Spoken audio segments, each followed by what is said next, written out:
सहना भवतु सहनो भुनक्तु सह वीर्यं करवावहै तेजस्विनावधीतमस्तु मा विद्विषावहै। ओम शांति शांति शांति। सभी उपस्थित सुधी जनों को सप्रेम नमस्कार। आत्मनिरपेक्ष स्वायत्त शिक्षा के इस चौथे सत्र में आप सभी का स्वागत है।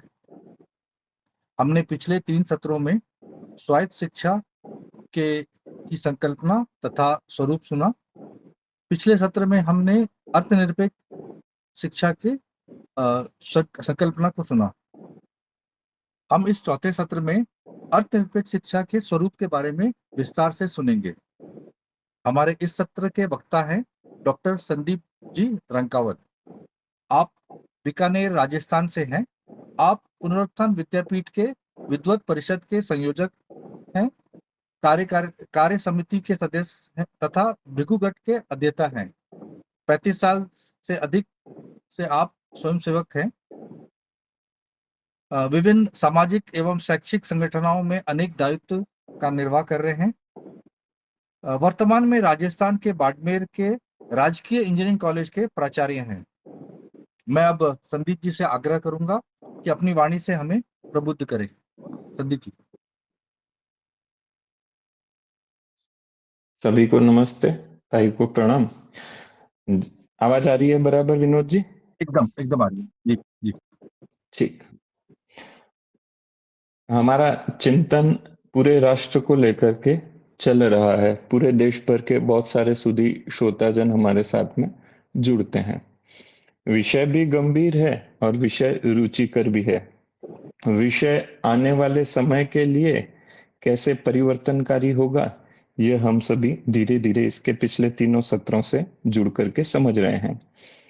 विषय की स्पष्टता जब हमारे जैसे लोगों के ध्यान में होती है तो हमारे माध्यम से वह समाज तक जाती है। स्वायत्त शिक्षा की जब हम बात करते हैं तो यह जो स्वायत्तता है, यह स्वतंत्रता से जुड़ी हुई संज्ञा है। और ये जो हमारी स्वतंत्रता है, यह हमारी आत्मा का स्वभाव है। वेदांत के बारे में जब हम जानते हैं तो वेदांत में आत्मा को स्वतंत्र प्रकृति कहा गया है। ये जो आत्मा है हमारी, इसे ऐसा कहा गया है, कर्तुम अकर्तुम अन्यथा कर्तुम समर्थ। इसका मतलब ये होता है कि करने से, नहीं करने से या किए हुए को बदल कर और कुछ करने में समर्थ होना। तो जो जो करना है, इस आत्मा का भी कर्म भाव जो है उसे वेदांत में बताया गया है। और यह जो हमारी आत्मा है, जब हमारे शरीर में आई तो इसे हमने जीवात्मा कह दिया। और यह जो जीवात्मा है, यह भी स्वतंत्र रहना चाहती है। तो जो स्वतंत्र जीवात्मा है, वह स्वतंत्र तो रहना चाहती है, लेकिन फिर भी उसके कुछ बंध है। उसके बंध क्या क्या है? हमारी यह जो जीवात्मा है, यह देह में, मन में, बुद्धि में इत्यादि के अंदर इन सभी आवरणों के साथ में यह बंध होके रहती है। अब यह जीवात्मा मुक्त तो होना चाहती है, और यह मुक्ति कैसे होगी? इस जीवात्मा की मुक्ति के लिए हमारे को अनुकूल कर्म करने होंगे, और यह मुक्ति जो है उसकी प्रेरणा हमारे में रहती है। अब यह प्रेरणा कैसे होगी? क्योंकि हम तो जीवात्मा हैं। तो इस जीवात्मा के कारण से हमारे को 2 प्रकार की प्रेरणा मिलती है। एक होती ये जो प्रेरणा है, क्योंकि हमारा शरीर है, जीव है, देह है, तो हमारे साथ में इंद्रियां हैं। तो ये इंद्रियों की प्रेरणा 2 प्रकार की हो सकती है। एक तो है बाह्य सृष्टि के संसर्ग से होने वाली प्रेरणा, मतलब हम हमारी जीवात्मा के चारों ओर जो देख रहे हैं सब कुछ है, उसके संसर्ग में आने से जो हमारे को प्रेरणा हुई है। और दूसरी है हमारी आत्मा की स्वयं की स्वतंत्र प्रेरणा। इस प्रकार की इंद्रियों की दो प्रेरणा होती है। अब हम जब बाहर की सृष्टि के संसर्ग में आ रहे हैं तो उसमें क्या होगा, हमारे को होगा खाओ, खाना पीना, सुख से रहना। ये जो प्रेरणा है ये हमारी इंद्रिय प्रेरणा है। और आत्मा की प्रेरणा इस जगह क्या होगी, आत्मा की प्रेरणा होगी मोक्षानुकूल कर्म करो। तो यह जो मोक्षानुकूल कर्म करने की आत्मा की प्रेरणा, यानी आत्मा क्या प्राप्त करना चाह रही है तो जीवात्मा में, लेकिन वो जाना कहाँ चाह रही है, वो मोक्ष की तरफ जाना चाह रही है, या मोक्ष की तरफ जाने की उसमें प्रेरणा होती है। तो जैसे ही मोक्ष की बात करते हैं तो मोक्ष तो क्या है, हमारे लिए हम सभी पढ़ते हैं चार पुरुषार्थ है, उसमें भी उस चौथा पुरुषार्थ जो है वह है यह मोक्ष। इस मोक्ष को करने के लिए हमारे को त्रिविध पुरुषार्थ जो है, पुरुषार्थ त्रयी जिसे कहते हैं, धर्म, अर्थ और काम, इसमें जो है सामंजस्य जो है, इसका जो संतुलितपन है, इसका जो समन्वय है, इन तीनों का जो करेगा वह उस मोक्ष की तरफ बढ़ेगा। मनुस्मृति की बात करते हैं तो मनुस्मृति में बड़े अच्छे से लिखा है, धर्मार्थ कामः समम एव सम्यकः, यह एक सेवी स नरो जगन्यः। धर्म, अर्थ, काम का संतुलित सेवन करना है। जो किसी एक का करेगा वह त्रुटि करेगा, वह भूल करेगा।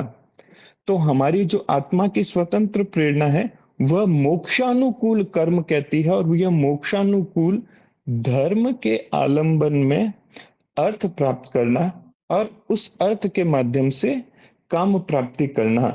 तो इस प्रकार से हम मोक्ष तक की यात्रा इन त्रिविध पुरुषार्थ से करते हैं। अब इंद्रियों की प्रेरणा जो है उसमें हमारे को कर्म सृष्टि की प्रेरणा जो मिलती है, हमारी जो इंद्रियां हैं उनके माध्यम से मिलती है। लेकिन जो हमारी आत्मा की स्वतंत्र प्रेरणा है वो हमारे को ब्रह्म सृष्टि की प्रेरणा देती है। ऐसे ही ये जो कर्म सृष्टि की प्रेरणा है यह बंधन का कारक होती है, और स्वतंत्रता की प्रेरणा जो है यह आत्म प्रेरणा कहलाती है। और हिंदू चिंतन जो है इसमें यही आत्म प्रेरणा के तथ्य का स्वीकार करके व्यवहार को उसी के अनुसार जीवन जीने की रचना की गई है। और विकास की जो संकल्पना है उसका आधार भी है स्वतंत्र प्रेरणा ही है। तो स्वतंत्र प्रेरणा यह मनुष्य की आत्मा के लिए परम तत्व की तरह माना गया है। यही कारण है कि हमारा जो व्यावहारिक जीवन है इसमें भी हम स्वतंत्रता के सिद्धांत को इतना महत्व देते हैं। किसी भी व्यक्ति की स्वतंत्रता हो, राज्य की स्वतंत्रता हो, या जितनी भी हम अपने चारों ओर संस्थाएं देखते हैं भिन्न भिन्न, उन सभी की स्वतंत्रता हो। आर्थिक पक्ष की तरफ देखें तो व्यवसाय जितने भी है उन सभी की स्वतंत्रता हो। इस प्रकार से चारों ओर की जो हमारी रचना है वो रचना जो है यह इस स्वतंत्रता, इस समाज रचना का मूल आधार है। हम सब एक दूसरे के साथ में रहते हैं, पर उसके साथ साथ में एक दूसरे की स्वतंत्रता की रक्षा भी करें, एक दूसरे की स्वतंत्रता की रक्षा के साथ उसका सम्मान भी करें। ऐसा जब होता है समाज में तो वो समाज सुसंस्कृत और सुविकसित समाज होता है। अपनी स्वतंत्रता की तो रक्षा करें, लेकिन अन्यों की स्वतंत्रता छीनने की कोशिश करें, ऐसा न तो हमारा धर्म है न ही हमारी ऐसी संस्कृति है। और यह वास्तविकता में तो मनुष्य का जो मूल स्वभाव है, किसी और की स्वतंत्रता छीनना, यह उसके एकदम मूल सिद्धांत के विपरीत है। अब इस स्वतंत्रता की रक्षा करने के लिए हमारे को स्वायत्त होना जरूरी है। पिछले सत्रों में हमने स्वायत्तता के ऊपर गहराई से बात की है। अब किसी भी एक स्वतंत्र इकाई है तो उसके संचालन के लिए जितनी भी बातें होती है उसमें किसी का आलंबन किए बिना वे पूर्ण नहीं होती है। तो अगर किसी एक की निर्भरता दूसरे पर ना हो और हो भी तो वह उसकी स्वतंत्रता का खंडन ना करे, तो ऐसी व्यवस्था जो होगी वो हमारी स्वायत्तता होगी। तो स्वायत्तता देखेंगे तो एक प्रकार से अधिकार भी है और जिम्मेदारी भरा कर्तव्य भी है। हमारी सारी समाज रचना इसी स्वायत्तता को ध्यान में रख करके की गई है। तो यह हमारी समाज रचना इसी प्रकार से चलती रहे, तो उसके लिए मूल तत्व है शिक्षा, शिक्षा की व्यवस्था है। क्योंकि जैसी शिक्षा वैसा समाज, यह पुनरुत्थान भी पूरी तरीके से स्वीकार करता है और उसी को लेकर के चलता है। और जैसा समाज वैसा राष्ट्र, तो शिक्षा जैसी होगी वैसा समाज और राष्ट्र होगा। तो अगला हम कहते हैं कि शिक्षा स्वायत्त होनी चाहिए। तो शिक्षा की स्वायत्तता की बात करें तो शिक्षा को भी उसके साथ में ही हमारे को समझना पड़ेगा। तो शिक्षा जो है वह तत्व रूप में तो ज्ञान है, और जिस क्रिया से वो जा रही है, जिस क्रिया से हम प्राप्त कर रहे हैं, तो क्रिया स्वरूप में शिक्षा विद्या है। और इस शिक्षा को प्राप्त करने की जो प्रक्रिया है वह है ज्ञानार्जन। तो प्रक्रिया स्वरूप में शिक्षा ज्ञानार्जन है। तो शिक्षा को हम ऐसा कह सकते हैं कि तत्व रूप में यह ज्ञान है, क्रिया स्वरूप में यह विद्या है, और प्रक्रिया स्वरूप में यह ज्ञानार्जन है। और यह जो ज्ञान, विद्या और ज्ञानार्जन है, ये तीनों एक व्यक्ति का आलंबन करके रहते हैं। इसलिए शिक्षा के संदर्भ में जैसे ही बात करेंगे हम, तो व्यक्ति के संदर्भ में हमारे को बात करनी होगी। तो यह शिक्षा, अब जो समाज में इसका परिदृश्य देखते हैं, तो इसका संबंध किस किस के साथ में आता है? तो शिक्षा का संबंध आता है शासन के साथ में, राजकीय विचारधारा के साथ में, इस शिक्षा का जो संचालन करते हैं उन संचालकों के साथ में, शिक्षक के साथ में, छात्र के साथ में, अभिभावक के साथ में। और जब हम सब इन सभी की बात एक साथ करते हैं तो सम्मिलित रूप में पूरा समाज। पर वास्तव में शिक्षा इन सब में से कहां पर है, किसके मूल के अंदर है, किसके अधीन होकर के शिक्षा स्वायत्त होगी?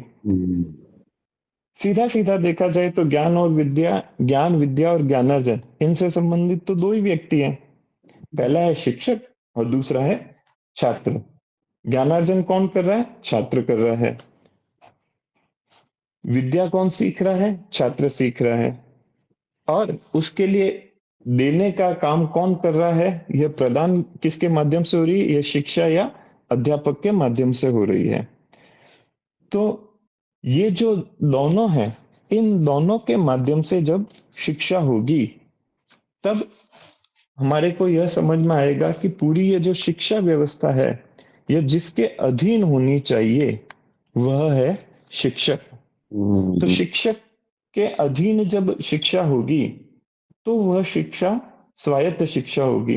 तो स्वायत्त शिक्षा शिक्षक के स्वायत्त होने पर होगी। तो शिक्षक समाज में कैसे स्थापित होता है कि जब किसी के पास में ज्ञान होता है, वह ज्ञानवान व्यक्ति चारों ओर देखता है कि अज्ञान है, तो इस अज्ञान के कारण से समाज में, लोक जीवन में दुख है, कठिनाइयां हैं, सही प्रकार से जीवन नहीं चल रहा है। तो वह अपना उत्तरदायित्व समझता है कि मैं अपने पास जो ज्ञान है इसको दे करके समाज में कठिनाई और दुख को दूर करूं। तो अब उसके पास दो बातें होती, या तो वह ज्ञानी व्यक्ति जहां आवश्यकता है वहां जाता है, या उसे अपने पास बुलाता है। तो इस प्रकार से ज्ञानवान व्यक्ति जो अज्ञानी है उसको ज्ञान देता है, और यह ज्ञान देने की प्रक्रिया है, यह ज्ञान देने की प्रक्रिया ज्ञानार्जन हो जाती है। अब इसमें दूसरा स्वरूप भी होता है कि जिसको अज्ञान है, वह अज्ञानी जब अपने चारों तरफ की प्रकृति को देखता है, किस प्रकार से सभी प्रकार की व्यवस्थाएं चल रही है, उसे ब्रह्मांड की रहस्य में बातें दिखती है, तो वह उसके मन में सहज भाव से जिज्ञासा उत्पन्न होती है। तो वह उस जिज्ञासा का समाधान करने के लिए चारों ओर ढूंढता है और उसे ऐसे ज्ञानवान व्यक्ति मिलते हैं, तो वह ज्ञानार्जन करने के लिए ऐसे व्यक्ति के पास जाता है। तो इस प्रकार से शिक्षक और छात्र के मध्य में, ज्ञानार्थी और ज्ञानवान के मध्य में इस शिक्षा का, ज्ञान का आदान प्रदान होता है। अब देखें तो जब हमारे संतानोत्पत्ति होती है, हमारे घर में बालक आता है, तो माता पिता भी ऐसा चाहते हैं कि हमारा वह बालक ज्ञानवान बने। ऐसे ही जब शासन चलता है, राजा होता है, अभी की व्यवस्था भी देखें तो सभी तरफ ये चाहते हैं कि देश की प्रजा जो है वह ज्ञानवान बने। तो माता पिता भी चाहते हैं और राजा भी चाहता है कि वहां की प्रजा जो है वो ज्ञानवान बने। तो इसके लिए भी ये दोनों लोग कहाँ जाते हैं? यह शिक्षक के पास में जाते हैं। तो इस प्रकार से शिक्षक के पास में, ज्ञानी व्यक्ति के पास में, जो ये ज्ञानवान है, जिसे सारी बातों का बोध है या जो अपना उत्तरदायित्व समझता है, सभी लोग उसके पास में आते हैं। और शिक्षक को जो ऋषि ऋण मिला है, वह उऋण होने से अपना उत्तरदायित्व समझता है और स्वतः प्रेरणा से ज्ञान देने का काम करता है। तो ज्ञान, विद्या और ज्ञानार्जन, इन तीनों पहलुओं में शिक्षा के साथ तादात्म्य करने का उत्तरदायित्व शिक्षक का है। अब यह जो शिक्षक ज्ञान देने का काम करेगा, इसके लिए स्थान चाहिएगा, इसके लिए धन चाहिएगा, और जो भी सामग्री की आवश्यकता होगी उसकी व्यवस्था शिक्षक स्वयं करता है। अब इस व्यवस्था के लिए छात्र, अब उसका, शिक्षक का अभिन्न अंग होते हैं। तो ये जो छात्र हैं, ये शिक्षक के व्यक्तित्व के, शिक्षक के परिवार के और शिक्षक के दैनंदिनी जीवन के अंग होते हैं। शिक्षक या गुरु उन छात्रों का मानस पिता होता है और यह सभी शिक्षक के मानस पुत्र होते हैं। तो यह पिता पुत्र का भाव एक परिवार का भाव भी रखता है।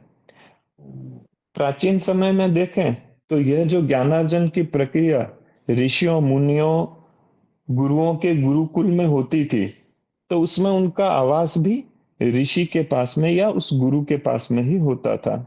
तो उसमें सारी आवश्यकताओं की पूर्ति वह भी शिक्षक के माध्यम से ही होती थी। तो इस व्यवस्था के लिए अन्न हो गया, भोजन हो गया, इत्यादि जितने भी प्रबंध हैं, उसके लिए आवश्यकता जो होती थी, तो वह उत्तरदायित्व भी शिक्षक का होता था, लेकिन सभी उसके सहभागी होते थे। छात्रों के लिए यह गुरु गृहवास होता है। तो उन संतानों की, उन मानस पुत्रों की परिवार के सदस्य रूप में पालन पोषण के सारे अधिकार भी और उत्तरदायित्व भी सहज रूप से गुरु को मिलते हैं। तो इस पे मेरे को दो तीन गुरु शिष्य के प्रसंग याद आते हैं कि अयोध धौम्य करके एक ऋषि थे, बहुत ज्ञानी थे। पूरे देश भर से उनके पास में छात्र पढ़ने के लिए आते थे। तो उनका आरुणि के साथ में एक छोटा सा प्रसंग है। तो उस गुरुकुल की व्यवस्थाएं कैसे चलेगी? तो उनकी अन्न की व्यवस्था के लिए गुरु और सभी छात्र मिलकर कर कृषि करेंगे। तो उस कृषि करने के साथ में उन उससे जो भी अन्नोत्पाद होता है, वह गुरुकुल के सभी छात्रों के लिए उपयोग में और आहार के लिए काम में लाया जाएगा। तो यह करके वह जो कृषि चल रही है, तो उसमें बारिश आती है, बारिश की पद्धति भी किस प्रकार की, उस जल को कैसे रखना, कैसे उसका बहाव करना, कितनी आवश्यकता होना, वहां पर मेड़ बनाना, ऐसा करके ये सारे कार्य जो हैं वो छात्रों के माध्यम से ही किए जाते थे। लगा ऐसा कि अब बारिश आने वाली है, सभी फसलों को या खेत में किस प्रकार से पानी जाना चाहिए, इसके लिए मेड़ बना करके उसकी व्यवस्था करनी है। अधिक पानी भी नुकसानदायक है, और कम पानी जितनी आवश्यकता है उससे मिला तो भी सही प्रकार से खेती नहीं हो पाएगी। ये इतना सारा ज्ञान है, इस एक छोटे से प्रसंग में हमारे को पता लगता है। और फिर देखते हैं कि सारे छात्र जाकर के आ जाते हैं। आरुणि जो है बार बार करता है, पर वह मेड़ टूट जाती है, भयंकर बारिश हो रखती है, पर वह अपना नैतिक कर्तव्य मान करके वहां उस मेड़ की जगह, जब बहना रुकती नहीं है तो वह स्वयं वहां लेट जाता है, और रात भर बारिश में रहने के कारण से और इस प्रकार से वह आ नहीं पाता आश्रम में। और जब ऋषि धौम्य को पता लगता है तो वे वहां आते हैं। तो इस प्रसंग के पीछे मूल में जानने की बात यह है कि जो आवश्यकता पूर्ति है, उसके लिए छात्रों का पूरा पूरा वहां पर सहभाग रहता है। ऐसा एक प्रसंग और आता है, इनके धौम्य ऋषि के अम, बड़े भाई थे ऋषि व्याघ्रपाद। तो इनका पुत्र उपमन्यु, तो उपमन्यु का भी हमारे को किस्सा ध्यान में आता है कि किस प्रकार से वो अंधा हुआ। उसका बाद में जो अश्विनी कुमारों को आह्वान करके और उसके बाद में उसे ठीक किया। लेकिन उसके मूल में हम जाते हैं तो क्या देखते हैं कि वह आश्रम की गायों को लेकर के नित्य रूप से चराने के लिए जाते थे। तो उसमें सीधा सीधा हमारे को स्पष्ट हो रहा है कि आश्रम की व्यवस्था के लिए जिसको जो छात्र को काम मिलता था वो उसको करने के लिए जाता था। ऐसा ही एक उदाहरण और ध्यान में आता है, चर्चा कर रहे हैं तो हम ये तो जानते हैं कि सुदामा सारी जीवन काल के अंदर संघर्ष करते रहे, और फिर उन्हें सभी बातों का समाधान करने के लिए भगवान कृष्ण के पास जाना पड़ा। तो वो क्यों जाना पड़ा, फिर हमारे को ध्यान में आता है कि इन्होंने भगवान कृष्ण के चने जो है, चावल जो है उनके हिस्से के, जो गुरु माता ने उन्हें दिए थे वह खा लिए थे। पर वो करने क्या गए थे जब ऐसा प्रसंग हुआ? चाहे राजपुत्र हो, चाहे सामान्य ब्राह्मण पुत्र हो, इन सभी को गुरुकुल के कार्य में सहभागी होने के लिए जंगल से लकड़ियां बीनने जाना होता था। तो यह क्या है कि भोजन कैसे पकेगा, गर्मी की प्रकाश की व्यवस्था कैसे होगी, उसके लिए ईंधन की आवश्यकता, वो भी प्राकृतिक ईंधन पर ही चलता था। अभी जैसे फॉसिल फ्यूल पे सभी कुछ चलता है वैसे नहीं चलता था। तो उस प्राकृतिक ईंधन को प्राप्त करने के लिए हर छात्र क्या योगदान देगा, किसको किसके जिम्मे क्या क्या काम आया है, वो करने के लिए छात्र वन में जाते थे और वन से सूखी लकड़ियां इकट्ठी करके लाते थे। ऐसा काटने का, वृक्षों का ऐसा उल्लेख हमारे को इन ग्रंथों में सामान्य रूप से नहीं मिलता है। और ये जो कहानियां, कथाएं हैं, यह भी हमारे को उसमें छिपी कुछ बातें बताने की ओर इंगित करती है। तो इस प्रकार से हमारी जो ऋषि और गुरुकुल की पुरानी परंपरा भी चली आ रही है, उसमें भी दोनों मिलकर के, शिक्षक और ज्ञान प्राप्त करने वाले छात्र मिलकर के उस गुरुकुल की सारी व्यवस्थाओं को देखते थे।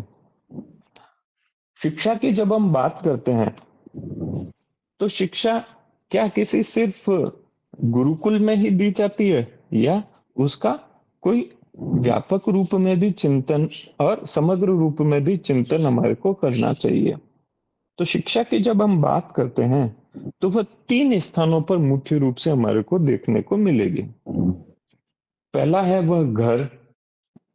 तो घर में शिक्षा का उत्तरदायित्व माता पिता का है, दादा दादी का है, या घर में परिवार में जितने भी वरिष्ठ जन हैं उन सभी का होता है। तो क्या यह प्राप्त करने के लिए माता पिता अपने पुत्र से उसे कुछ सिखाते हैं तो उसके बदले में कोई अर्थ व्यवहार लेते हैं क्या, कि भाई तुम इतने पैसे मेरे को देना, तब मैं तुम्हारे को अक्षर ज्ञान दूंगा या तुम्हारे को कहानी सुनाऊंगा? ऐसा तो नहीं होता है। वह तो सहज रूप से बिना किसी अर्थ व्यवहार के माता पिता और परिवार जनों के मध्य होने वाला ज्ञानार्जन है उस बालक के लिए।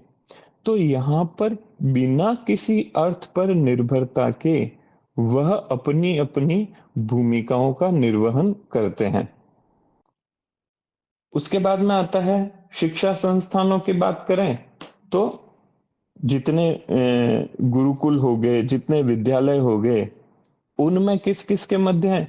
यहाँ पर गुरु शिक्षक अध्यापक इनके साथ में छात्र हैं। पर वर्तमान स्वरूप को देखेंगे आप तो आप सभी तरफ फीस का, शुल्क का और अलग अलग प्रकार की व्यवस्थाओं के माध्यम से इन शिक्षण संस्थाओं को अनुदान का अलग अलग प्रकार के बहुत से माध्यम है, तो उनके माध्यम से इन शिक्षण संस्थाओं को चलाया जाता है। लेकिन आने वाले सत्रों में भी किस किस प्रकार की इनके लिए व्यवस्था हो सकती है, हम उस पर विस्तार से व्यवहारिक स्वरूप में चर्चा करने वाले हैं। तो पहला, इन शिक्षण संस्थाओं को कैसा चलेगा? तो जो छात्र गुरु के पास में, अध्यापक के पास में आ रहे हैं, तो उसका जैसा सामाजिक स्तर है, चाहे वो धनवान हो या गरीब हो, वह अपनी क्षमता के अनुसार समर्पण का भाव, अपने आप को जिज्ञासु होने का भाव, गुरु के लिए शिक्षा ग्रहण करने से पूर्व कृतज्ञता के एक भाव से जो लेकर के आता है, वह समित पाणी होती है। तो दोनों कर्म में समिधा को लेकर के और ऐसे गुरु के सामने अर्पित होकर के शिक्षा प्राप्त करने का निवेदन करता है। तो इसमें धन हो सकता है, स्वर्ण हो सकता है, जैसी जिसकी क्षमता थी उसके अनुसार वह वहां पर गुरु को आग्रह करता है शिक्षा के लिए। तो इससे गुरु को जो प्राप्त हुआ है, वह गुरु का व्यक्तिगत नहीं होकर के वो जैसी व्यवस्था, जैसा संचालन कर रहे हैं, उसमें वो इस प्रकार से उसको ग्रहण करते थे।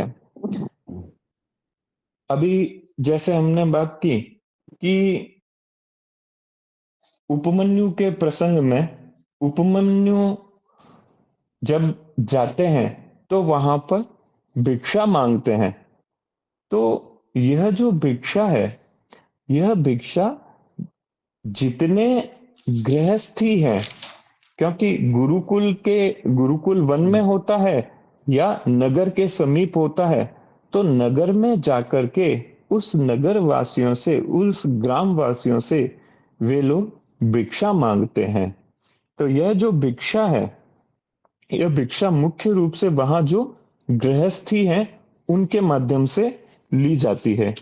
और गृहस्थी की जैसे ही हम पूरे जीवन की चर्चा करेंगे, तो यह गृहस्थ जीवन जो है, यह अपना जितना भी अर्थ है, अपना जितना भी धन है, उसको पवित्र रखना है, यह भान होना चाहिए। क्योंकि जैसे ही बात की कि जो अर्थार्जन किया है वो धर्म के अनुरूप होना चाहिए, वह हमने जो अर्जित किया है वह अच्छा धन होना चाहिए, वह शुभ कार्यों के माध्यम से अर्जित धन होना चाहिए, वह एक गृहस्थी का परम कर्तव्य है। जब ब्रह्मचर्य से हम गृहस्थ जीवन में प्रवेश करते हैं, तब हमारे पास में जो अर्थार्जन की क्षमता है वह प्राप्त हो चुकी है। पर यह जो जितना भी अर्थ मिला है, इस सारे पर मेरा अधिकार नहीं है। इस अर्थ पर समाज का भी एक अंश तक अधिकार है। समाज की व्यवस्थाएं सही प्रकार से चलती रहे, तो वह व्यवस्थाएं चलाने के लिए जो आवश्यक है, वह शिक्षण संस्थाएं हैं, वह विद्यालय है, वह गुरुकुल है।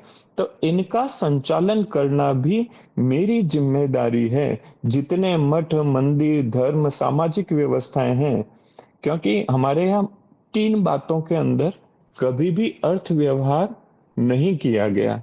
पहला है अन्न। हमारे अन्न कभी भी हिंदू चिंतन में अन्न को बेचा या खरीदने का विषय नहीं रहा। हर भूखे के पास में जितनी आवश्यकता हो उस तक उतना अन्न पहुंचे, यह समाज के सभी वर्गों ने हर समय ध्यान रखा। उसके बाद में है औषधि। तो अगर कोई बीमार है, अगर किसी के स्वास्थ्य संबंधी कोई भी कारणों से उसे आवश्यकता है औषधि की, तो वो चाहे कितनी भी अमूल्य हो, बहुमूल्य हो, कितनी ही उसकी अ, कीमत हो, उसके उपरांत भी उस औषधि का व्यापार नहीं किया जाता, वह बेचने योग्य नहीं है। और तीसरा है अक्षर, या यूं कहें शिक्षा। तो अन्न, औषधि और शिक्षा हमारे व्यापार के कभी भी विषय नहीं रहे। तो वो जो गृहस्थी है, इन तीनों के लिए किस प्रकार से अपने अर्थ का उपयोग कर सकता है, वह अपना नैतिक उत्तरदायित्व मानता है। तो इस प्रकार से जो गृहस्थी भिक्षा प्राप्त करने आए हुए बटुक हैं, जो ज्ञानार्जन करने वाले छात्र हैं, पास के गुरुकुलों में रहते हैं, या जो स्वतंत्र शिक्षक हैं, स्वतंत्र ज्ञान प्राप्त करने के लिए समाज जीवन में विचरित हो रहे हैं, जो कमाते नहीं हैं, जिनके लिए अर्थ प्रमुख विषय नहीं है, इन सभी को ऐसे गृहस्थी अपने घर से योगदान देते हैं। पर योगदान किसको दे रहे हैं? जो आवश्यक है, जिसे आवश्यकता है, वह जब उनके पास, उनके घर के द्वार पर पहुंचता है, उसको वो जो देते हैं वह है भिक्षा। तो इस भिक्षा के महात्म्य पर भी हम आगे के सत्रों में और चर्चा करने वाले हैं। तो इस प्रकार से जो धर्म, अर्थ और काम, इनका संतुलित सेवन करना है, उसमें इस अर्थ का भी संपूर्ण अर्थ मेरे लिए नहीं है। यह गृहस्थी में जो भाव है, उस भाव के कारण से वह अपने धन को पवित्र रखने के लिए उसका उपयोग भिक्षा रूप में वहां जो ज्ञानार्जन कर रहे हैं उनको देता है। और आगे चलें तो जो गुरुकुल की विद्यालयों की व्यवस्था है, जब वहां पर समावर्तन हो गया, जब उसका अध्ययन पूरा हो गया किसी भी छात्र का, तो जाते समय जो उसने प्राप्त किया है, या जिस घर से वो आता है, वहां की प्रेरणा से वो अपने गुरु को उस ज्ञान के लिए गुरु दक्षिणा अर्पित करता है। वह गुरु दक्षिणा कई प्रकार के माध्यम से हो सकती है। सीधा अगर सक्षम है तो कभी वह सीधा लेते हैं, या उन्होंने जो ज्ञान अर्जित किया है उसके ऊपर उनका जो गुरुकुल से जाने के बाद में जीवन यापन प्रारंभ होता है, उस जीवन यापन में जो वो अर्थार्जन करते हैं, उस अर्थार्जन में से स्व प्रेरणा से वह अपने गुरु को समय समय पर जाकर के दक्षिणा अर्पित करते हैं कि मैंने जो भी जीवन में कर रहा हूं, इन गुरु के माध्यम से जो ज्ञानार्जन हुआ है मुझे, उसके माध्यम से कर रहा हूं। तो समय समय पर जाकर के वह अपने गुरु को दक्षिणा अर्पित करते हैं। वह है तीसरा गुरु दक्षिणा। तो तीन बातें हो गई, समित पाणी हो गई, भिक्षा हो गई, और गुरु दक्षिणा हो गई। इसके बाद में समाज में कई श्रेष्ठी जन होते हैं, उनका व्यापार, उनका जितना भी धनार्जन का, अर्थार्जन का कार्य है, वो बहुत समृद्ध होता है। तो जैसा मैंने कहा कि एक गृहस्थी चाहता है कि उसका धन पवित्र रहे, तो उसी पवित्रता के भाव में कोई अपने द्वार आया है, तो ऐसे ही वह क्या होता है कि जो ऐसे केंद्र हैं, ऐसे विद्या केंद्र हैं, ऐसे गुरु के जो आश्रम हैं, वहां जाकर के अपना धन प्रस्तुत करना, अपना अर्थ प्रस्तुत करना, अपने पास में जो भी साधन सामग्री है वह प्रस्तुत करना, अपने पास जो संसाधन है, उन संसाधनों में से कोई ऐसी आवश्यकता है उस शिक्षा केंद्र को, तो वहां पर वो ले जा करके प्रस्तुत करना, वह बनवाना, उसके कारण से वह कितनी सहजता से उन छात्रों को ज्ञान अर्जित करने में सहायता करता है। तो अपने आप को उस अर्थ को प्रस्तुत करना, यह जो है, यह उसके माध्यम से दिया हुआ धन या अर्थ, यह दान कहलाएगा। तो ऐसा करके चौथा जो पक्ष है वह है दान का। अब गुरुकुल के अंदर इस प्रकार से हमारे पास में अर्थ आ रहा है। अर्थ आया तो है, पर उस अर्थ का गुरुकुल में आने के बाद में क्या उस अर्थ या इसके माध्यम से इकट्ठे किए हुए साधनों के माध्यम से शिक्षा होगी क्या? यह उस शिक्षक का उत्तरदायित्व है सोचने का। तो वहां गुरुकुल की व्यवस्थाएं साधन सापेक्ष बन रही है या साधना सापेक्ष बन रही है, यह उत्तरदायित्व शिक्षक लेता है कि उस पूरे विद्यालय परिसर की, उस पूरे गुरुकुल परिसर की व्यवस्थाएं साधन सापेक्ष होने के स्थान पर साधना सापेक्ष हो, तो उसके माध्यम से ज्ञानार्जन की प्रक्रिया चले। आ भी गए, साधन की जितनी आवश्यकता है उतनी होनी भी चाहिए, पर आपके पास में प्रचुर मात्रा में अगर सामग्री, साधन सामग्री उपलब्ध है तो उसका उपयोग कैसे करना, तो उसके लिए अगला है मित व्ययता। तो उसे उस प्रकार से जिससे सही उपयोग हो सके, लंबे समय तक इसी साधन सामग्री का उपयोग किया जा सके, ऐसी वहां की व्यवस्थाओं का निर्माण करना। और जैसा मैंने बताया कि वह विद्या केंद्र उत्पादन करता है तो जैसा कृषि का बताया है या ईंधन के उपयोग के लिए लकड़ी का बताया, इस प्रकार के वर्तमान समय के अनुरूप भी अलग अलग व्यवस्थाएं हो सकती हैं। हम अगर इसे विश्वकर्मा विद्यापीठ जैसा कोई गुरुकुल है ऐसा मानते हैं, तो उसमें कोई तकनीक है, कोई मशीन है, इस प्रकार की हमने विकसित की है, तो उस प्रकार की मशीन का उत्पादन करना। अब मशीन के भी भारतीय ज्ञान के अनुरूप बहुत सारे सिद्धांत है, वो अभी का विषय नहीं है, लेकिन इस प्रकार का उत्पादन करना जिसके माध्यम से उस गुरुकुल की व्यवस्थाओं का संचालन हो सके। और एक और स्वरूप हो सकता है कि उम, पुराने समय में तो क्या होता था कि यज्ञ इत्यादि मुख्य रूप से गुरुकुल की व्यवस्थाओं का हिस्सा रहे हैं, और उस ज्ञानार्जन की प्रक्रिया का प्रथम बिंदु एक प्रकार से हम कह सकते हैं कि वह यज्ञ रहे हैं। उन यज्ञ के आलंबन में सारी व्यवस्थाओं का, गुरुकुल की व्यवस्थाओं का निर्माण हुआ है। समय परिवर्तित होता गया तो उस यज्ञ में से जिन जिन का आह्वान किया है, उस आह्वान में से हमने देवता माने, उन देवताओं का पूजन करने के लिए मंदिरों का निर्माण हुआ। तो उस यज्ञ के लिए समर्पण मंदिर और देव के माध्यम से भी प्रस्तुत होने लगा।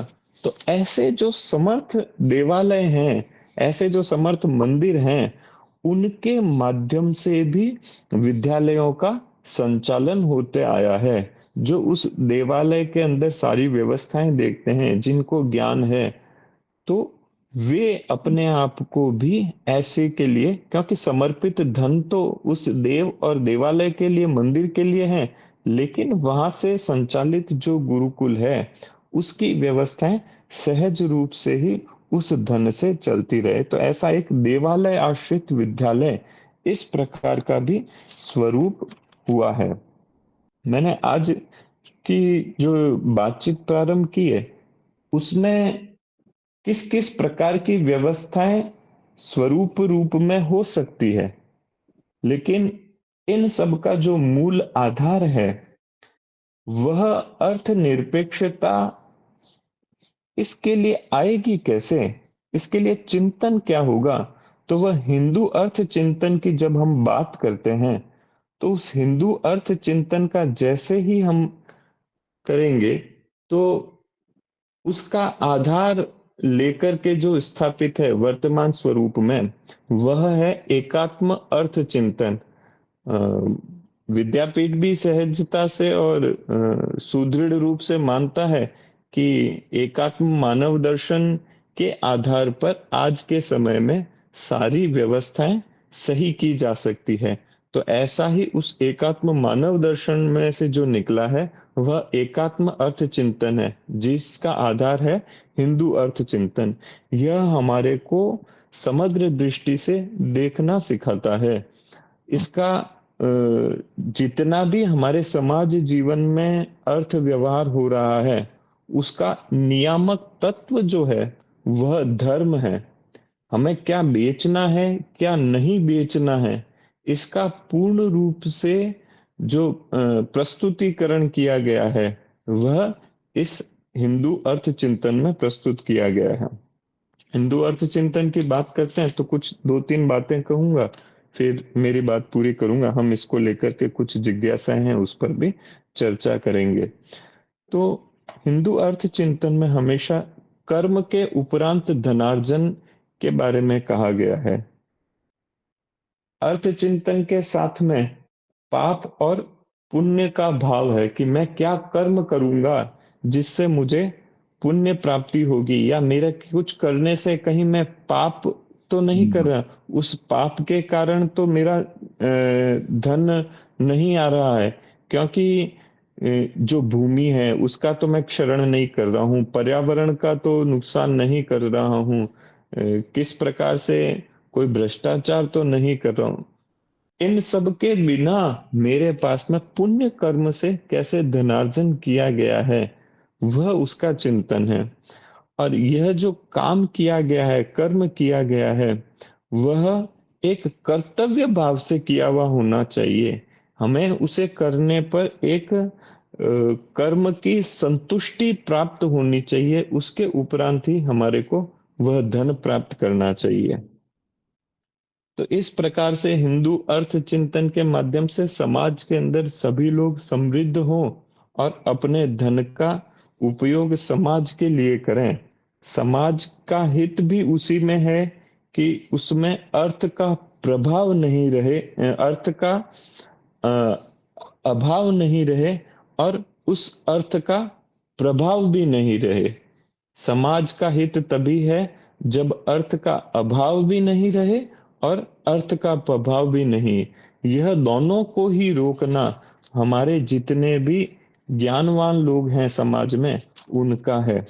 और तीसरा जो पक्ष है शिक्षा का, घर का बताया मैंने, अभी थोड़ी सी चर्चा शिक्षा संस्थानों की।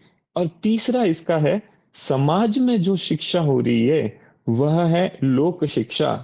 तो लोक शिक्षा साधुओं के माध्यम से, संत, सन्यासी, वानप्रस्थी, समाज में जो ज्ञानवान प्रबुद्ध जन हैं उनके माध्यम से कथाएं, कहानियां, विभिन्न प्रकार के मेले हो गए, जो भी समाज जीवन में लोक प्रबोधन के माध्यम है उनके माध्यम से दी जाने वाली शिक्षा है, यह सारी लोक शिक्षा है।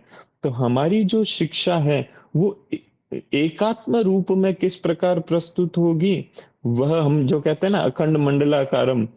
तो समाज की जैसे ही बात करेंगे, उस समाज से हम हमारा कुटुंब है, तो कुटुंब के माध्यम से दी जाने वाली शिक्षा, और कुटुंब के आगे हमारा कुटुंब का उत्तरदायित्व ऐसे मंदिर, ऐसे शिक्षा संस्थानों को लेकर के चलना, और ऐसे शिक्षा संस्थानों में से ऐसे व्यक्ति तैयार होना जो समाज के अंदर शिक्षा को अच्छे से दे सके। तो कुटुंब, गुरुकुल और यह लोक शिक्षा जो है, इनके माध्यम से हमारा पूरा का पूरा सर्किल बनता है। पूरा जो हमारी वृत्तीय व्यवस्थाएं हैं, मंडलाकार जो है वो होता है। तो ऐसा कह करके, क्योंकि आपके साथ में साझा करने को बहुत सारी बातें हैं, हमारे सत्र भी लंबे समय तक चलेंगे, तो उसमें आज के विषय को लेकर के कि हमारा अर्थ निरपेक्ष शिक्षा का स्वरूप कैसा हो सकता है, उसको रखने का मैंने थोड़ा सा प्रयास किया है। आपकी कोई जिज्ञासाएं होगी तो उसको ले सकेंगे, और किसी विषय को विस्तारित करना है तो आने वाले सत्रों पर उस पर और गहनता से चलेंगे। मेरी ओर से इतना ही। संदीप जी बहुत बहुत धन्यवाद। अब ये सत्र प्रश्नोत्तरी के लिए खुला है, तो अपना हैंड रेज करके आप प्रश्न पूछ सकते हैं। हाँ सुधीर जी, आप पूछिए ना। सभी को नमस्कार, प्रणाम संदीप जी दाई। मेरी जिज्ञासा यह है कि हम अर्थनिरपेक्ष स्वायत्त शिक्षा व्यवस्था की बात कर रहे हैं, तो इसमें सिर्फ अर्थनिरपेक्षता को ही हम स्पर्श कर रहे हैं, वो अपनी सीमा समझ रहे हैं क्या? क्योंकि जैसे ये भाव मेरे लिए इसमें आता है इसलिए कि जैसे हमने आरुणि की कथा का उल्लेख किया, तो उसमें आगे का जो भाग है, जिसमें रात भर पानी में रहने की वजह से शरीर की भौतिक अवस्था जो थी, वो गुरु की एक आवाज से पुनः प्रस्थापित हो गई अपनी पूर्व स्वस्थ अवस्था में, जो कि साधारणतः भौतिक शिक्षा का भाग नहीं हो सकता है। तो ये एक अंग है जो स्वायत्तता का, आत्मनिष्ठता से आई हुई क्षमता का भाग है। तो क्या ये हम आगे विचार में लेने वाले हैं अपनी व्यवस्थाओं में, या उसको हम नहीं छूने वाले हैं? धन्यवाद। आपके प्रश्न में ही सुधीर जी इसका उत्तर है कि यह तो शिक्षा का मूल उद्देश्य यही है, आत्म कल्याणार्थ है। तो इन व्यवस्थाओं के बिना या इस भाव के बिना तो यह शिक्षा हो ही नहीं सकती। तो ये तो हमारा अपरिहार्य अंग है, तो ये रहेगा ही। अब उसका उपयोग किस प्रकार से करना, कितना करना, कितना सिखाना, किसकी कितनी क्षमता है, लौकिक मर्यादाओं को ध्यान में रख के कैसे रहेगी शिक्षा व्यवस्थाएं, वैसी रहेगी। पर आज के समय के अनुसार जो करना है वह करेंगे इसमें, पर अर्थ पर निर्भरता नहीं रहेगी ज्ञानार्जन के लिए। जी प्रश्न सुधीर जी। जी, ये आपने कहा दुरुस्त है, परंतु उसमें फिर एक बात आती है कि स्वायत्तता और अर्थनिरपेक्षता में अगर हम फर्क करेंगे, तो वो एक भाग उसका थोड़ा-सा अछूता रह जाता है। नहीं, स्वायत्तता और अर्थनिरपेक्षता में फर्क करने की जरूरत नहीं है। स्वायत्त होने के लिए अर्थनिरपेक्ष उसमें अपने आप ही आ जाएगा। यानी आपकी निर्भरता जैसे शासन पर नहीं है, सरकार पर नहीं है, ब्यूरोक्रेट्स पर नहीं है, राजनीतिक विचारों पर नहीं है। ऐसे ही उस शिक्षा को देने के लिए, ज्ञानार्जन करने के लिए आपकी निर्भरता अर्थ पर नहीं है। अर्थ की आवश्यकता होगी तो वो समाज सहज रूप से उपलब्ध कराएगा, या जो संचालन के लिए जितनी आवश्यकता है वह सभी शिक्षक और जो छात्र हैं वो मिलकर के अपनी आवश्यकता पूर्ति के लिए तो सारा करेंगे, क्योंकि वहां पर सुखोपभोग नहीं है, ज्ञानोपभोग है वहां पर। तो जो आवश्यकता चाहिए जीवन जीने के लिए वह तो सारी मिलकर के निभाएंगे। तो जब हम स्वायत्तता की बात करेंगे तो अर्थनिरपेक्षता उसका तो बाई प्रोडक्ट है, वो अपने आप ही वहां पर अचीव हो जाएगा आपको।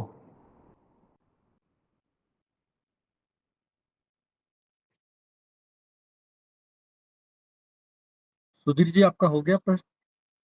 जी, जी, इसलिए मैंने नमस्कार अपने हाथ आगे किया था। अच्छा, ठीक है। अनुपमा जी, आप पूछ सकती हैं।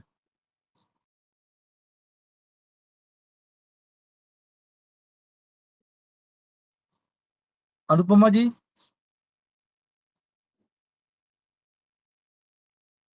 ठीक है, उत्कर्ष जी आप पूछ लीजिए। नमस्कार संदीप जी। आपने जो आज बहुत अच्छा सत्र लिया, उसमें अर्थव्यवस्था के विषय में 4 जो अर्थ आने के स्रोत है उसके बारे में भी खूब अच्छा वर्णन किया। पर एक सहज प्रश्न है जो आज के समाज में गृहस्थ से और शिक्षा से जुड़ा है कि आज स्कूल चालू करते हैं वो सब नॉर्मली ट्रस्टी लोग होते हैं कि जिनके पास वित्त होता है, वो लोग इकट्ठा होते हैं और स्कूल चालू करते हैं। और ऐसे गृहस्थ को ढूंढते हैं जिनको शिक्षा में भी रुचि है और अर्थ मीन्स घर चलाने के लिए पैसे भी चाहिए। तो ऐसे ये आज का स्थिति है कि भाई आज आज की शिक्षा ऐसे चलती है। पुराने समय में जब हम देखते हैं, ये प्रश्न में ही आ रहा हूँ इसलिए ये समझा रहा हूँ कि ऋषियों ने बहुत ऊंचा गोल दिया, जिसे आपने इस पर मोक्ष कहा कि हमारा जो मोक्ष पुरुषार्थ है उसके लिए ही जो समर्पित होकर पूरा जीवन निकालेगा, वो सहज शिक्षा में वो लोग रहते थे। तो वो वैसे भी इंद्रियातीत रहते थे, तो अर्थ की अर्थ का उपार्जन उनके लिए बहुत आवश्यकता काम नहीं था, मात्र वो जीवन निर्वाह का काम रहता था। तो ऐसा ब्राह्मणत्व पहले ऋषियों ने लोगों में खड़ा किया।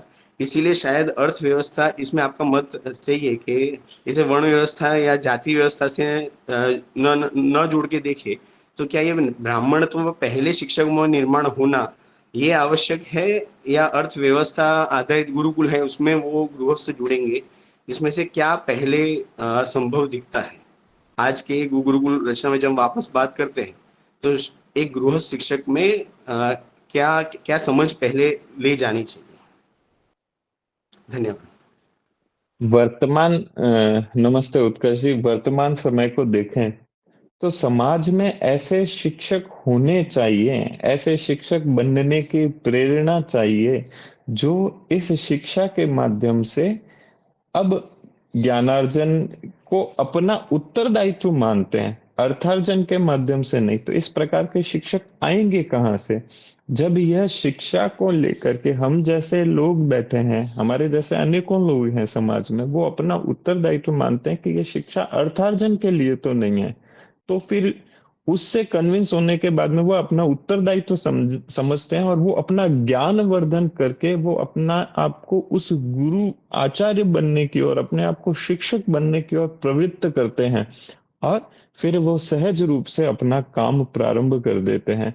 तो इस प्रकार से आएगा कि यह आज के समय में हमारे को संचालक कुल नहीं चाहिए, ट्रस्टी कुल नहीं चाहिए, हमारे को उसका उत्तरदायित्व लेने वाला शिक्षक चाहिए। तो वह शिक्षक हम सभी बने, किस प्रकार से बन सकते हैं, ऐसा भाव हो, इस प्रकार के व्यक्ति समाज में निर्माण करने हैं। वह जो शिक्षक है, जब वह समाज में या लोक जीवन में इस शिक्षा को लेकर के बात करेगा तो उसके संपर्क में छात्र आएंगे, व्यक्ति आएंगे, उसमें से अपने जैसे व्यक्तियों को निर्माण करना, जो बुद्धि विवेक में उज्जवल लोग हैं, ऐसे लोगों को तैयार करना ताकि वह एक से एक आगे बढ़ते जाएं। तो यह समय लेने वाला काम तो है, इतना जल्दी तो नहीं होगा। इसमें ताई जैसे कहते हैं कि 2 से 3 पीढ़ी लगने वाला समय है। तो हम जैसे जो व्यक्ति हैं, जो इस काम को समझते हैं, वह उत्तरदायित्व लेंगे। कुछ शिक्षक का कार्य कर रहे हैं, लेकिन किस प्रकार से इसको अभी देश में स्थापित करना है, वह लेकर के योजना बनाएंगे, काम करेंगे, अलग अलग छोटे छोटे प्रकल्प चलाएंगे। उन प्रकल्पों के माध्यम से और लोग निकलेंगे, नए नए प्रकल्प बनेंगे, प्रकल्पों का विस्तार होगा, उसकी इंटेंसिटी भी बढ़ेगी और उसका विचार क्षेत्र भी बढ़ेगा। विचार क्षेत्र और कार्य क्षेत्र दोनों बढ़ते जाएगा तो यह स्थापित होगा। तो उसमें ऐसा नहीं है कि पहले ये करें या पहले वो करें, ऐसा नहीं है। ये तो साथ साथ चलने वाली प्रक्रिया है। जी, मैं समझता हूँ कि मैंने आपका प्रश्न ठीक प्रकार से समझ के उसे उत्तर दिया है। जी धन्यवाद। हाँ, अभी रामचंद्र जी आप पूछिए ना। प्रणाम संदीप जी। ताई जी प्रणाम। आज जो विश्वकर्मा विद्यापीठ की एक झलक आपने बताई, इंजीनियरिंग विद्यापीठ हो सकता है, तो ऐसे प्रयोग कोल्हापुर में गिरीश आरेकर जी ने किया है। 4-5 सालों से वो कर रहे हैं, छुटपुट प्रयत्न उनके चल रहे हैं। तो इसमें साधना तो होनी है, लेकिन साधन के लिए अर्थ निरपेक्ष रहना बहुत कठिन है। तो कैसे हम प्रयास करेंगे कि अर्थ निरपेक्ष भी रहना है और विश्वकर्मा विद्यापीठ भी आगे भविष्य में अच्छी तरह से चल सके, जिसके लिए साधन की आवश्यकता ज्यादा रहती है। जी। अर्थ निरपेक्ष होना और अर्थहीन होना, दोनों में बहुत अंतर है। एक तो हमारे को यह समझना होगा, हम ज्ञान तभी देंगे जब हमें अर्थ की प्राप्ति होगी, या हम ज्ञान तभी प्राप्त कर पाएंगे जब हम किसी को अर्थ देने की स्थिति में होंगे। समाज में जो आवश्यकता है, उस आवश्यकता को समाज समझ करके उस प्रक्रिया को विकसित करे, ये हमारा ही उत्तरदायित्व है। तो 1820 तक जब हम आते हैं तो ये देखते हैं कि जितने भी देश भर में गुरुकुल चलते थे, वो अलग अलग प्रकार के होते थे, चाहे वो चिकित्सा को लेकर के हो या जैसा अभी आपने कहा इंजीनियरिंग को लेकर के हो या न्याय शास्त्र को लेकर के हो, क्योंकि अदालतें ऐसा तो हमारे यहाँ कभी नहीं रही, पर समाज में जो सरपंच बने हैं या जो न्यायविद बने हैं वह उस न्याय के सूत्र किस किस प्रकार से करना है उसको लेकर के वो चलते थे। समाज में अर्थव्यवस्था कैसे चलेगी, तो जो वणिक वर्ग है वो समाज में उस प्रकार की व्यवस्थाएं चलाने के लिए, ताकि कोई भी व्यक्ति पीछे नहीं छूटे, धन अभाव के कारण से किसी की भी आवश्यकता पूर्ति में कमी नहीं है, तो वो वैसी शिक्षा की व्यवस्थाएं थी। 1680 का उल्लेख सीधा सीधा अगर हम ये रमणीय वृक्ष पढ़ेंगे, द ब्यूटीफुल ट्री, 18वीं शताब्दी में भारतीय शिक्षा, धर्मपाल जी का ग्रंथ पढ़ेंगे, तो उसमें बताया गया है कि अंग्रेज लिख करके गए हैं कि जो नदियां है that was the Oxford of Bengal. तो उसमें क्यों है, जिसे हम नवद्वीप कहते हैं, कि उसमें 600 शिक्षक थे और 4000 छात्र थे, किसी से किसी प्रकार का शुल्क नहीं लिया जाता था। तो वो कैसे संभव था, और अलग अलग विद्याओं के, क्योंकि वो समाज समझता था जो इस प्रकार को काम कर कर के गए हैं। ऐसे उद्योगपति भी तो इसी समाज से, इसी गुरुकुल से आते हैं, तो उस समाज में वह ऐसी तकनीक विकसित होती जाए उसके लिए वो अपना योगदान देते हुए आए हैं। आज हम उदाहरण के लिए कुछ प्रयोग प्रारंभ करते हैं, उसमें हमारे को सफलता मिलती है, तो उसमें क्या होगा, हमारे जो समविचारी लोग होंगे वह कहेंगे कि चलिए ये तो बहुत उपयोगी है आने वाले समय के लिए, तो वो अपना योगदान देंगे।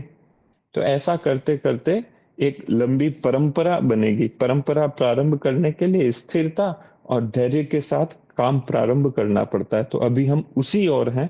तो ऐसे जैसे आपने गिरीश जी का उदाहरण दिया, तो उन्होंने परंपरा प्रारंभ करने का प्रयास किया है। तो जब उनके छात्र निकलेंगे फिर देखेंगे कि गुरुजी इस प्रकार कर रहे हैं, अब नई तकनीक और आ रही है, तो वो छात्र और योगदान देंगे।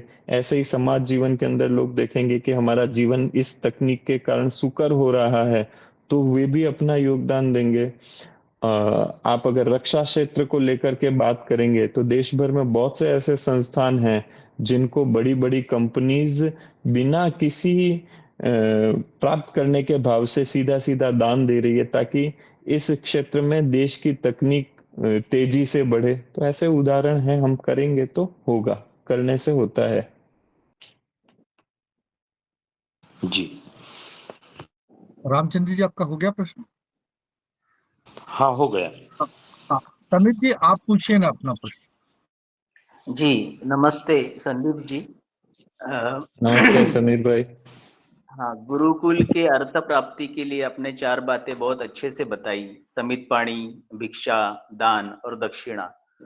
तो ये सब मिलने पर शिक्षक की लोभ वृत्ति ना बनने, इसके लिए क्या शिक्षा हो सकती है? क्योंकि शिक्षक भी व्यक्ति है, उसके पास भी मन, बुद्धि, चित्त, अहंकार ये अंतःकरण है। तो ये विचलित ना हो मन, इसके लिए क्या शिक्षा हो सकती है? वह तो समाज के अंदर भी इसी प्रकार के लोग होते हैं, क्योंकि गुरुकुल का संचालन जब करते हैं तो वो अपने आप ही कैसा शिक्षक है, वो समाज में उसकी स्वीकार्यता उसके अनुरूप ही होती है। शिक्षक इस प्रकार से काम करेगा तो समाज में अपने आप ही स्वीकार्यता कम हो जाएगी। तो समाज को इस प्रकार का हमें बनाना है।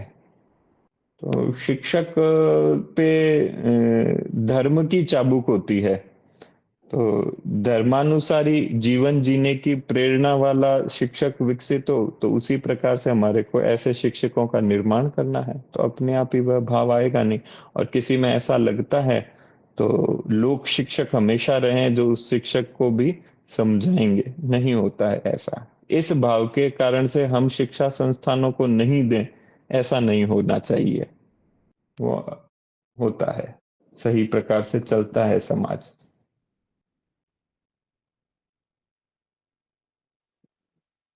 जी हाँ, अभी समय तो पूर्ण हो गया है। एक दो बातें थी मुझे जो रखनी थी।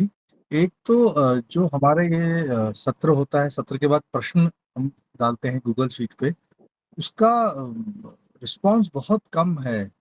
अभी अगर आप देखेंगे तो इस बार सिर्फ 32 लोगों ने ही रिस्पॉन्स किया है। मेरा एक पुनः आग्रह है कि आप जो भी प्रश्न है उस पे उसका रिस्पॉन्स करें। नहीं समझ में आ रहा है तो आप पूछ सकते हैं, या कुछ जो पुस्तक वगैरह है उसका रेफरेंस ले सकते हैं, और लेकिन रिस्पॉन्स प्लीज करें उसको। एक ये है, और दूसरी बात है, मैं कुछ 6 लोगों का नाम लूंगा, वो ये सत्र ना छोड़ें, हम थोड़ी देर बैठेंगे। एक है उसमें आरती जी, अनुपमा जी, गौरी जी, मनु जी, नियति जी और सुधीर जी, ये 6 जन रुकेंगे, बाद बाकी आप सत्र छोड़ सकते हैं। अब हम कल्याण मंत्र करेंगे।